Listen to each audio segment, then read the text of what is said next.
So good afternoon, myself Simi, Assistant Professor in the Department of Biochemistry. Today in this session I will be talking about the B complex vitamin niacin, which is vitamin B3. The competency number BI 6.5.10. The specific learning objectives include the niacin B complex vitamin, its chemical nature, then dietary sources, recommended daily allowance, biochemical functions and deficiency manifestations, and also the coenzyme form. So first of all, we will see the definition of vitamins. Vitamins are essential organic micronutrients which are required in small amounts for normal metabolism, development, function and optimal health of the body. So they are required in very small quantities, they are micronutrients and they are required for the development of body. Now coming to niacin, vitamin B3. First of all, I want to tell you that we know that vitamins, they are classified into fat soluble vitamins and water soluble vitamins. Fat soluble vitamins, they are soluble in fat solvents, that is A, D, E and K, vitamin A, D, E and K. The water soluble vitamins include the vitamin C and the B complex vitamins. So the B complex vitamins like thiamine, riboflavin, niacin, pyridoxine, biotin, pantothenic acid, folic acid and cobalamin. So in this session today I will be dealing with niacin, which is vitamin B3. So vitamin B3, it is also known as pellagra preventing factor of Goldberger. So actually niacin deficiency, it can lead to a disease called pellagra. So in 1920, this scientist Goldberger along with his colleagues, they explained that pellagra can be prevented by a pellagra preventing factor, but they failed to identify it. But in 1937, another scientist, Elgem and his colleagues, extracted this vitamin from the liver extracts, and it was identified as nicotinic acid. Now we know nicotine, it's a potent poison present in tobacco, whereas nicotinic acid is the vitamin. So to avoid this wrong perception that cigarette contains vitamins, the name nicotinic acid was changed to niacin. Now the name niacin, it is derived from the nicotinic acid vitamin, and the active form of the vitamin is niacinamide, and niacinamide is present in the tissues. Now niacin, it is essential for the different metabolisms that are taking place in the body, for carbohydrate metabolism, protein metabolism and fat metabolism. And this niacin, it can be also synthesized from the amino acid tryptophan.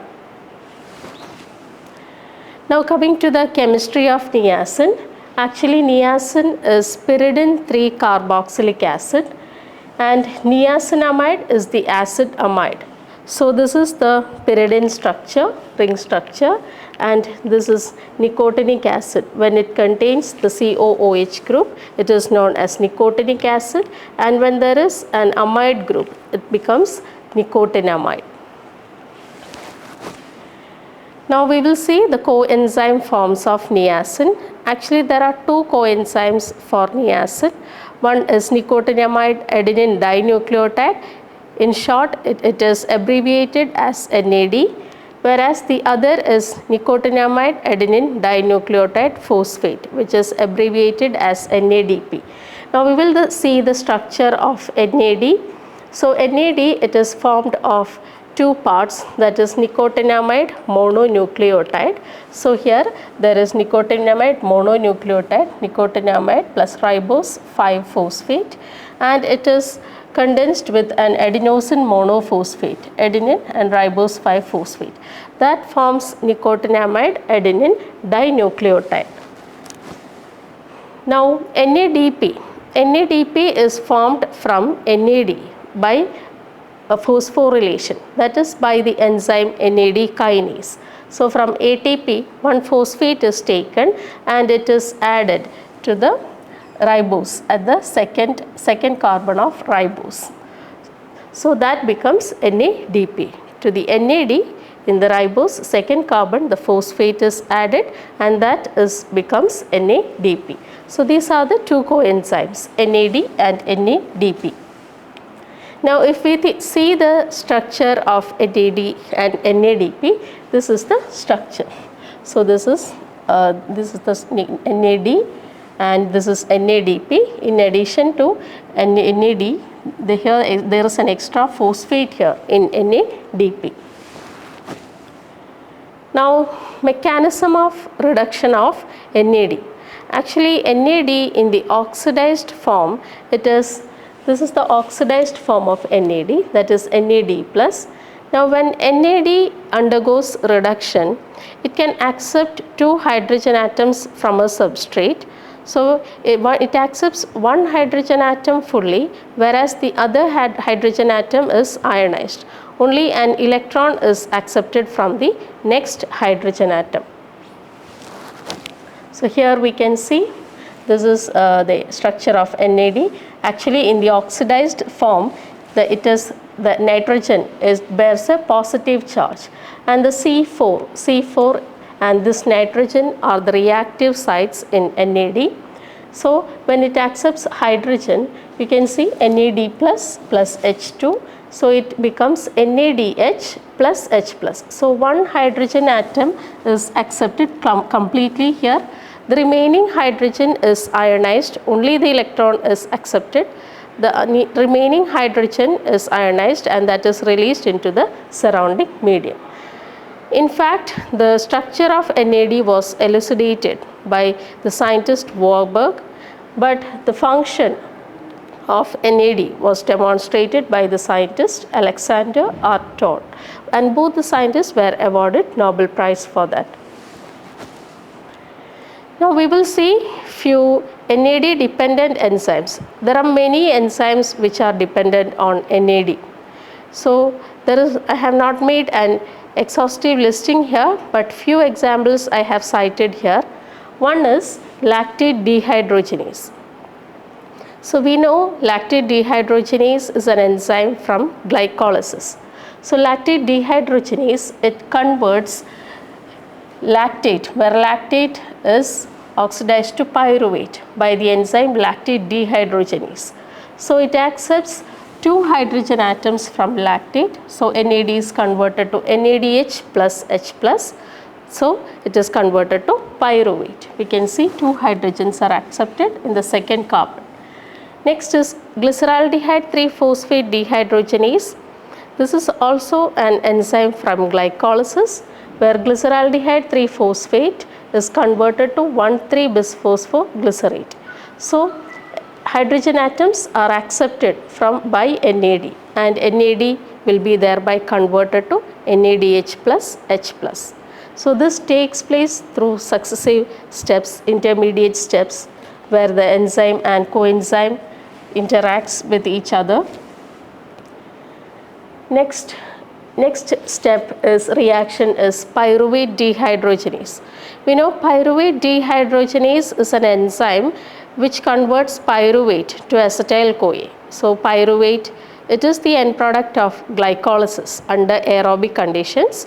So this pyruvate under aerobic condition, it is converted to acetyl-CoA. So when this pyruvate is converted to acetyl-CoA, it utilizes NAD, and their NAD is converted to NADH plus H plus. So here actually this pyruvate dehydrogenase, it is a multi-enzyme complex where it requires pyruvate dehydrogenase, then dihydrolipoyl transacetylase, dihydrolipoyl dehydrogenase. So the dihydrolipoyl dehydrogenase, in that step hydrogen atoms are accepted by NAD, and NAD is converted to NADH plus H plus. Thus it forms acetyl-CoA.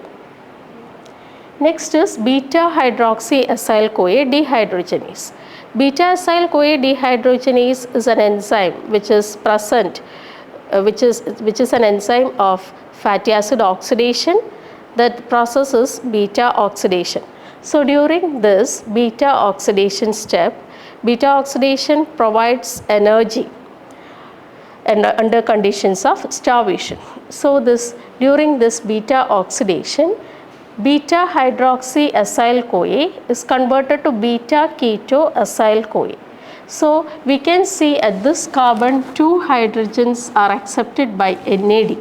So thereby NAD is converted to NADH plus H plus.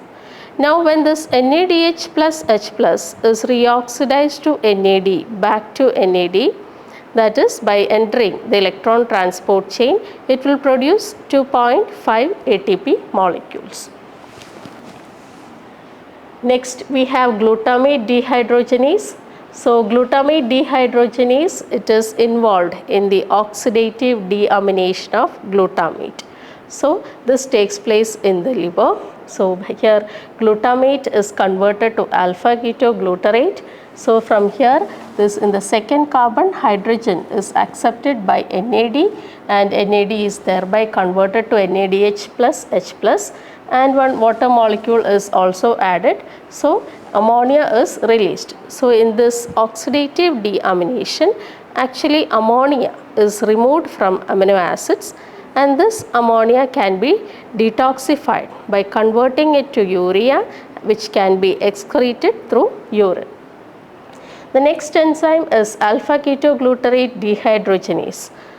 Alpha ketoglutarate dehydrogenase, it is an enzyme present in TCA cycle which catalyzes the conversion of alpha ketoglutarate to succinyl CoA. So this is also a multi-enzyme complex. So here alpha ketoglutarate dehydrogenase, trans-succinylase and dihydrolipoyl dehydrogenase. It's a multi-enzyme complex. So here also NAD is converted to NADH plus H plus. Next we will see NADPH generating reactions. So we have two examples from the HMP shunt pathway. HMP shunt pathway, it is a pathway for it's an alternate pathway for oxidation of glucose. So in the first step we can see this glucose 6-phosphate dehydrogenase. So here the coenzyme involved is NADP, and here NADP accepts 2 hydrogen atoms from glucose 6-phosphate and it is converted to 6-phosphogluconolactone. Now in the second step, here one more step, 6-phosphogluconate dehydrogenase, there also NADP accepts 2 hydrogen atoms from the second carbon and it releases NADPH, produces NADPH plus H plus, and it is 6-phosphogluconic acid is converted to ribulose 5-phosphate. So these are the reactions where NADPH is generated. The next enzyme reaction where NADPH is generated is in the conversion of malate to pyruvate. So this reaction takes place in the cytosol. So this reaction takes place during fatty acid synthesis. So malate, it accepts 2 hydrogen atoms from this carbon, second carbon, and it is converted to NADPH plus H plus, and it is converted to pyruvate and it releases carbon dioxide. Next, in the next reactions we will see where NADPH is being utilized. So it is NADPH utilizing reactions. So here we will see the formation of tetrahydrofolic acid from the B complex vitamin folic acid. So all B complex vitamins, they are active, they come to the active form, that is their coenzyme forms. So here folic acid is converted to dihydrofolic acid. So here NADPH plus H plus, it provides the hydrogen atoms to folic acid. So at the 7th carbon and at the 8th carbon, 2 hydrogen each are added. So it becomes 7,8 dihydrofolate, and that is by the enzyme dihydrofolate reductase. And again in the next step, the same enzyme utilizes NADPH plus H plus, and at here that the 6th carbon and 7th carbon, two more hydrogens are added.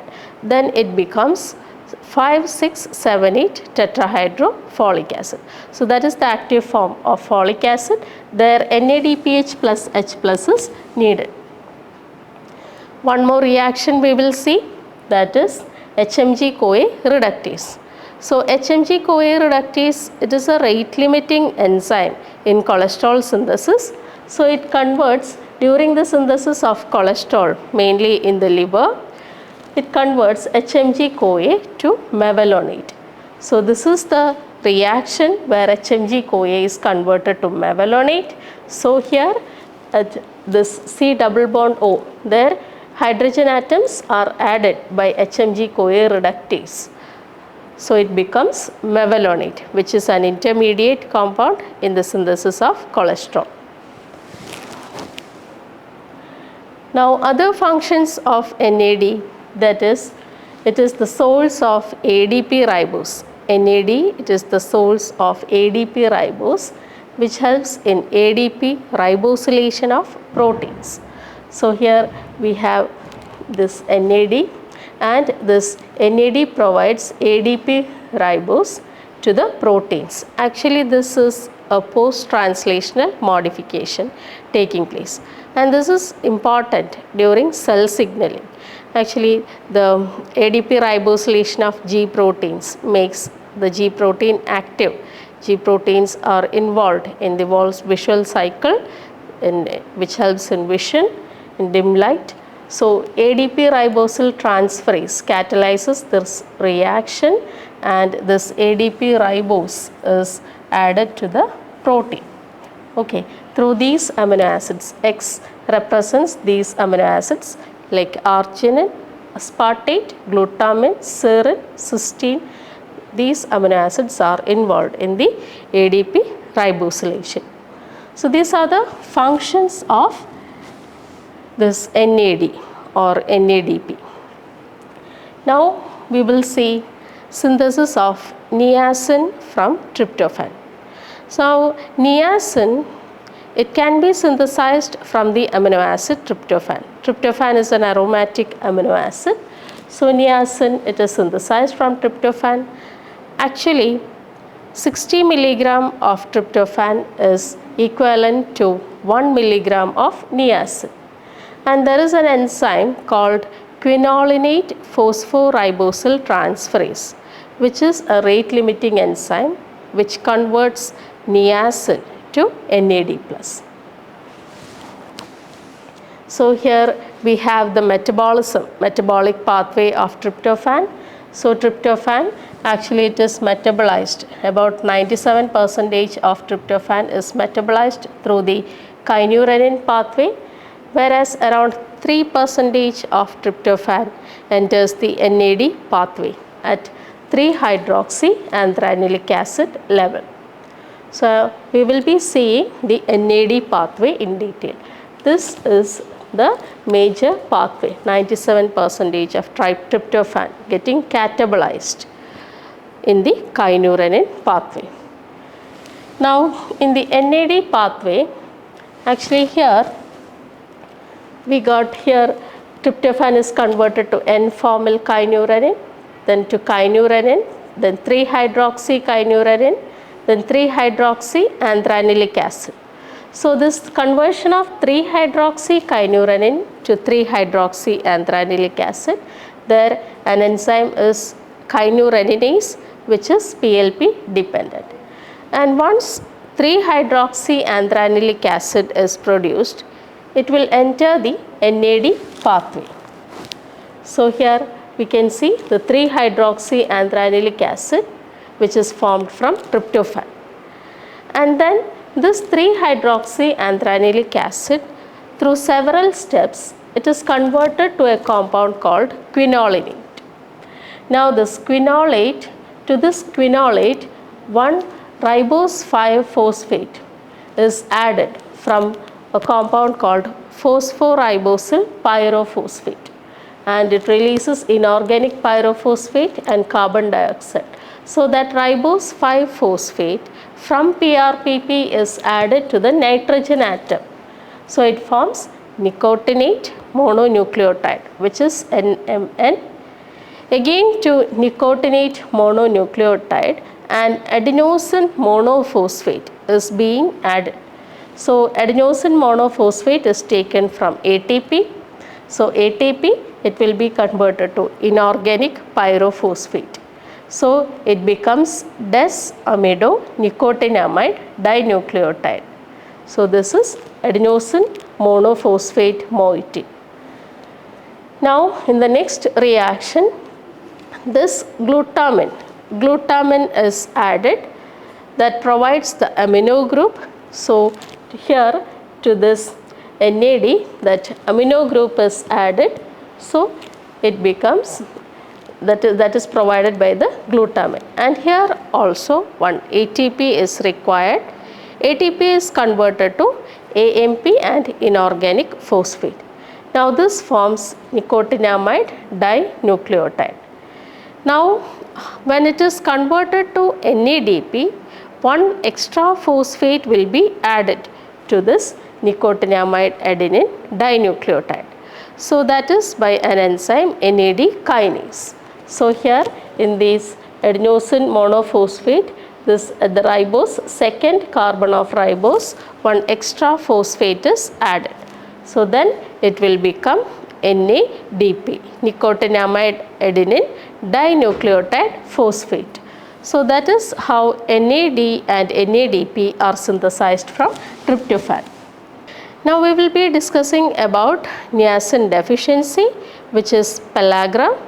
Now pellagra, the word was derived from, it's an Italian word which means rough skin.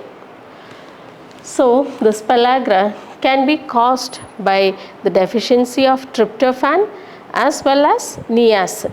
It can, because it is synthesized from tryptophan, deficiency of tryptophan can also cause pellagra. Now pellagra, it is seen more in women because this tryptophan metabolism can be inhibited by estrogen metabolites. Now if we see the symptoms of pellagra, actually this pellagra, we can say it is characterized by 3 Ds. So what this 3 Ds stands for? It stands for dermatitis, diarrhea and dementia. So here dermatitis, it is characterized by bright red erythema in the feet, ankles and face.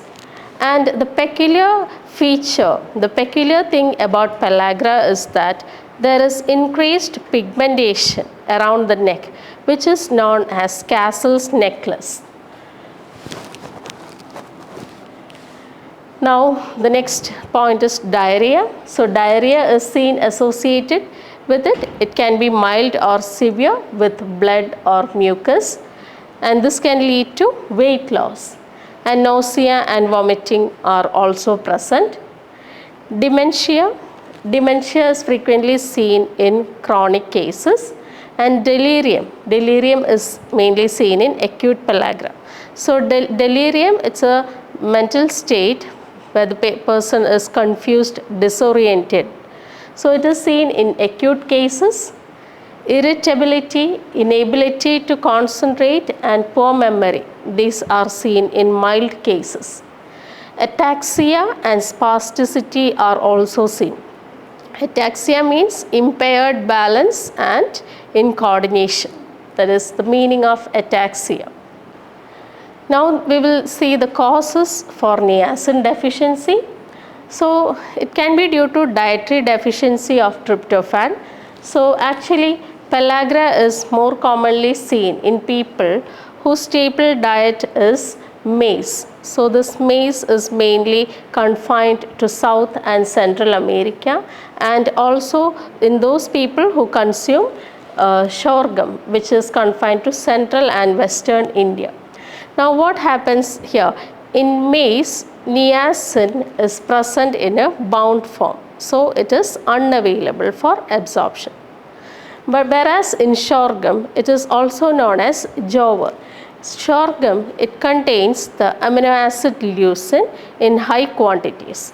So when we saw the metabolism of tryptophan, where tryptophan is converted to niacin, and from niacin the coenzymes are formed.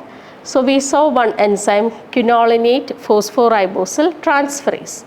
So this leucine, sorghum contains leucine in high quantities. So leucine will inhibit this QPRT enzyme. So that will inhibit the formation of NAD.